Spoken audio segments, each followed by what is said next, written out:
Access to Democracy is made possible by donations from the following organizations. Thomson Reuters, a global company with expertise and insight to unravel complex situations in the areas of law, tax, compliance, government, and media. Their worldwide network of journalists and editors keep customers up to speed on relevant global events. Thomson Reuters, The Answer Company. The division championship Minnesota Twins are looking to go all the way to the World Series in 2024.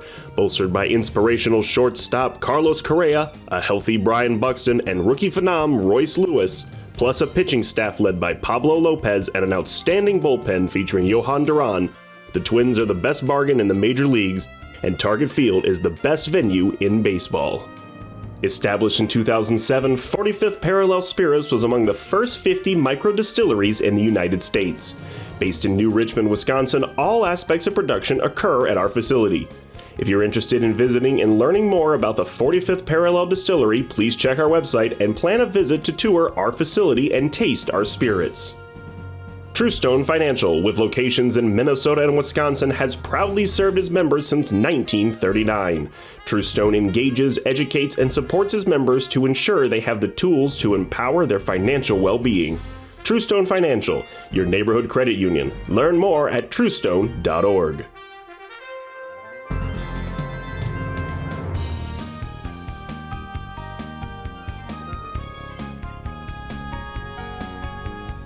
Hello and welcome to Access to Democracy. I'm your host, Steve Francisco. It's a pleasure to welcome back to our studio today an old friend of ours and a very frequent guest on our show, Minnesota State Senator Jim Carlson. Jim, welcome back to Access to Democracy, your first appearance of the new year 2024. Really, yeah. Thank you, Steve. So tell our viewers real quickly who may not know, you represent Senate District 52. What cities does Senate District 52 include? Yes. Well, this happened with redistricting. I lost some of Burnsville, a bit of it, but I still have some precincts in Burnsville. I have most of Eagan, with the exception of the southern two precincts, which are around Lebanon Hills. Mm-hmm. But I gained the northern precinct, which was Precinct 1, that's north of Lone Oak Road. And then I gained most of Mendota Heights. There's one precinct that I don't have that stayed with the former Senator Matt Klein. And then I also have Mendota, the city of Mendota. So it's Mendota, Mendota Heights, Eagan, and Burnsville. Very good. I think it would be fair to say that having first been elected in 2006, we could now call you a long-serving member of the Minnesota Senate. Fair to say? That's fair to say. And actually, in the DFL rankings, I rank number 5 in the DFL caucus. So tell us real briefly, Jim, what committees do you serve on? I think most people know that legislative work really begins and moves along primarily through a committee system divided up by different topics or subjects. Which committees do you serve on? Well, it just so happens that I'm on more committees than I really have time for, but I'm on the State Government and Veterans Finance Committee. I'm on the Transportation Committee. I'm on the Judiciary Committee, and then I chair the Elections Committee. Very good. So it's 4 committees. So many people have noted that with unified control, meaning that the governor's office controlled by the DFL, both houses of the Minnesota Legislature controlled by the DFL, a record number of bills were passed in the last session in 2023. As you look back at last year, what would you say, do you have one particular bill that you think was the greatest single accomplishment of the 2023 session? I have really a tough time picking out just one. Of course, it would be an elections bill, and it would be probably the elections omnibus bill, which would be the single bill. But there's so many others that we passed that are just ground-changing. We had pent-up demand. So there were a lot of bills that we've had written and introduced for several years, and they just weren't getting a hearing. And like you say, the committees are where the work starts. If I'm going to introduce a bill, I have that written, I introduce it, and it goes into the a system of keeping track of bills. It gets a number on it, and subjects are exposed, all that sort of thing. And then it gets assigned to a committee. And from there on, the politics start, because the committee can choose to hear a bill or they can choose to ignore a bill. And in my last 6 years, I have not had one bill that was, I'm sorry, I should go back. The year beginning in 2022, going back 6 years, I had not had one bill with my name on it as the chief author. So we had a lot of bills that were backed up. I had bills that were backed up, and we got a lot of them that were sitting and waiting to be heard. We got them heard in every committee. Every committee heard some of the bills. And I assume that this means you don't believe that could have happened unless you had unified control. That's both correct. the House and Senate. We have to be a little bit careful about talking about the trifecta, because I don't know if the Republicans have this kind of issues, but Democrats all don't think alike. And we had a 1-vote margin in the Senate. It takes 34 votes to pass any bill. So we had 34 senators. So if we were going to get a bill passed on the Senate floor, nobody could be sick. Nobody could be on vacation. Nobody could be out. Nobody could be missing. Of margins. Yeah. So, and when we got together, the caucus would work every bill to make sure that we had a passable vote. Now, that doesn't mean that everybody needed to vote for it, but if you didn't have a Democratic vote to get to 34, you had to have somebody from the other side, and we often did have that. And we should point out, too, not all of these bills that were passed strictly with Democratic votes. Even though there were DFL majorities in place, some of the bills did attract Republican votes as well. That's right. Yeah, there were a lot of them that did that. A lot of them even had unanimous votes, or almost unanimous votes. The issue that I kind of lament on, though, is that we're in a period of super partisanship, polar partisanship. So even if someone did not agree with a bill, they didn't agree with that, the other party, and so they would vote against it. So that happened when the Democrats were in charge, and it happened a lot in this last year when the Republicans were in the minority. So we're recording today's program on January 5th. Of course, tomorrow is the 3rd anniversary of I believe, one of the darkest days in American history. I'm referring to the January 6th attack on the U.S. Capitol, which I think is fair to call an insurrection, where there was an attempt by the President of the United States, Donald Trump, and his supporters to basically nullify, if you will, the votes of over 7 million Americans who chose Joe Biden to be their president. And it led to violence. There were, I believe, 4 or 5 people who lost their lives in connection with this incident. Threats have grown at both the federal level against elected officials, and now we're also seeing at the state level that there was a very broad attack just yesterday against state governments. I saw that our own Supreme Court had to recess a hearing that they were having, and other states, there have been threats against local elected officials, state representatives, state senators. How concerned are you by these threats to our democracy, and have you yourself been the target of any types of threats? I've been the target of phone threats, yes. And we've had other initiatives that have gone on in the past. We had, I believe it was 2020, there was a lot of unrest, let's say. And it was unrest after the 2020 election. And what the public doesn't know is that there were threats to the capital area, and every legislator was assigned a local police officer to be their contact. And I did see one sheet that came from the Homeland Security, where they were talking about finding information that suggested that people were taking inventory of the buildings around the front of the Capitol for sniper locations. And so the Capitol closed down, the Senate building closed down, and that's when we got an officer to be assigned to us. I've had lots of calls most of them are baseless, and but they do seem to come from these online podcasts, and some of those.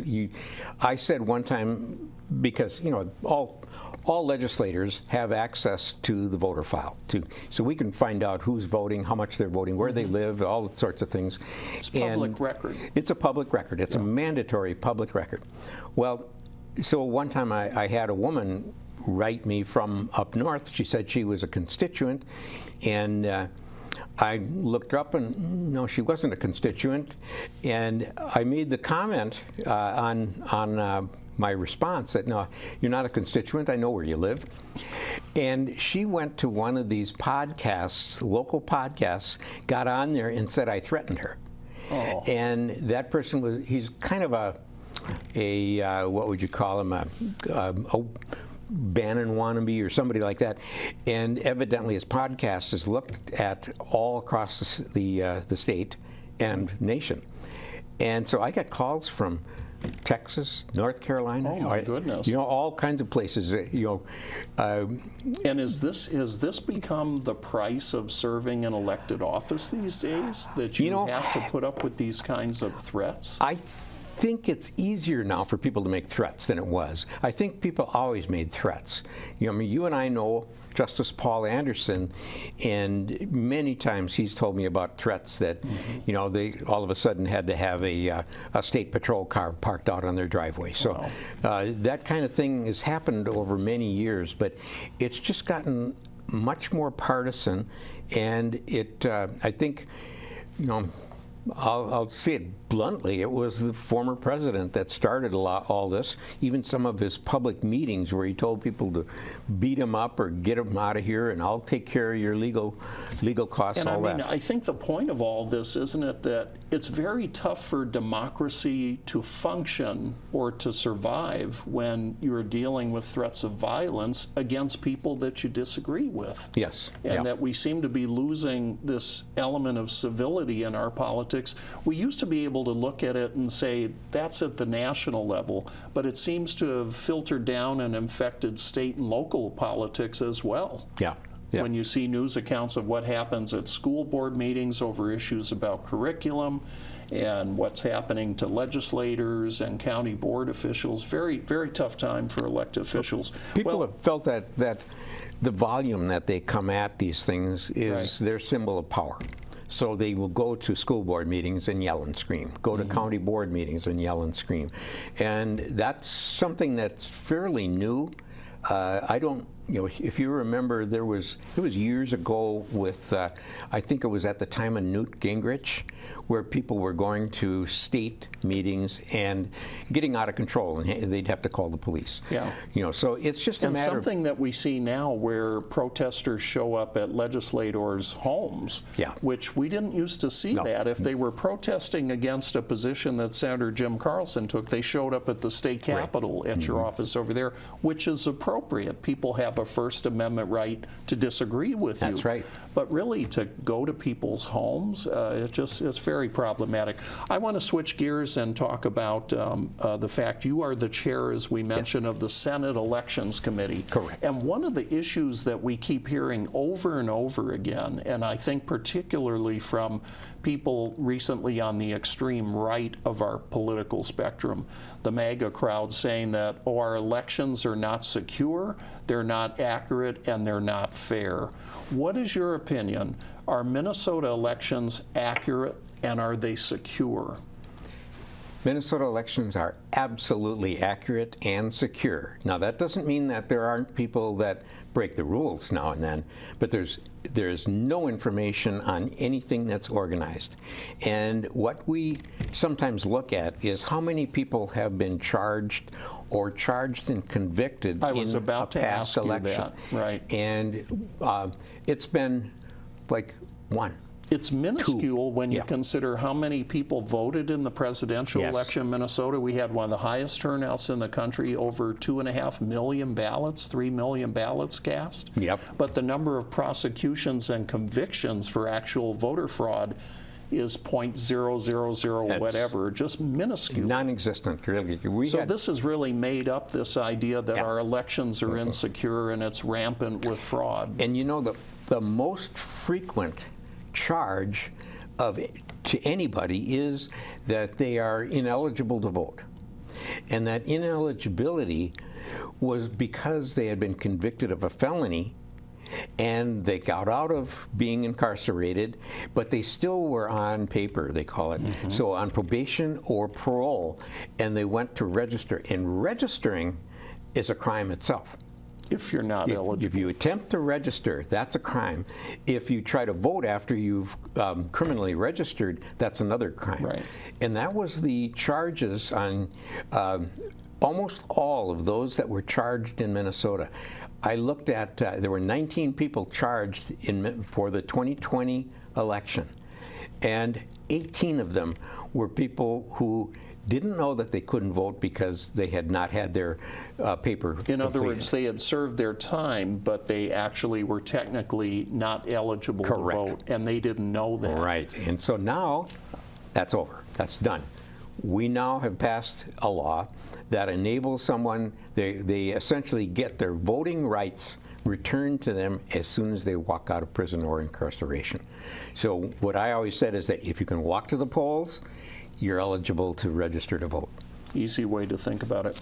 Let's switch gears, if we could, to the issue of reproductive freedom. The Minnesota Legislature and the governor this past session took a big step toward essentially ensuring the rights that had previously been guaranteed under Roe versus Wade. As I think everyone knows, the U.S. Supreme Court overturned half a century of established American law when they reversed Roe versus Wade.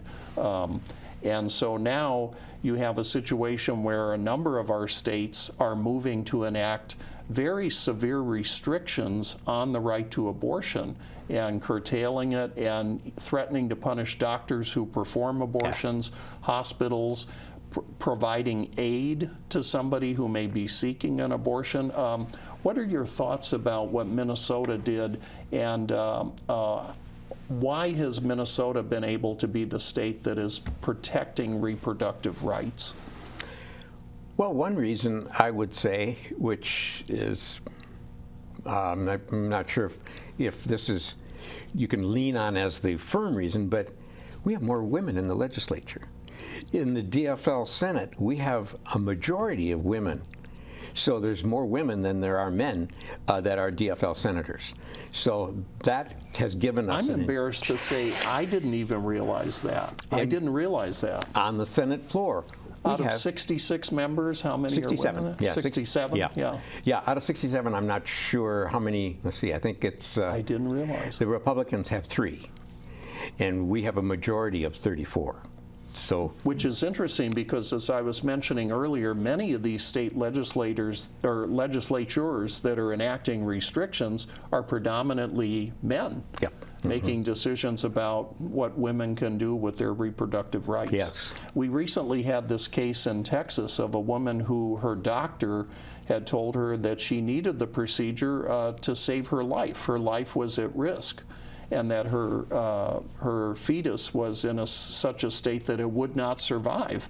A judge in Texas intervened at the request of the Texas Attorney General, said no, she can't take advantage of an exception in Texas law to get the procedure when her life was in danger, and she was forced to leave Texas to go to another state.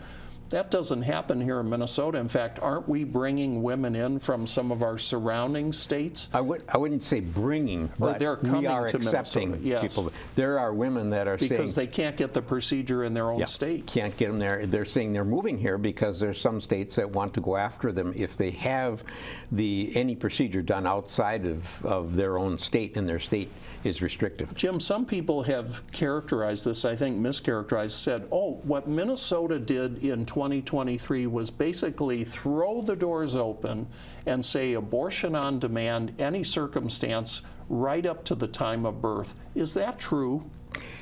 Well, it's, okay, there's a couple of ways to look at it. One of them is, and my position on this is that I don't want, as a legislator, I don't want, as law enforcement people, to be in the delivery room with a woman or to be in the examination room with an OBGYN. This is between the doctor and the woman and her support group, which might be faith, it might be their family. This is totally their decision. And so when we talk about 6 weeks, 5 weeks, 15 weeks, all of that, those are arbitrary numbers and they don't really mean anything. And when we talk about up to, there are people that are accusing us of even after birth you can have an abortion.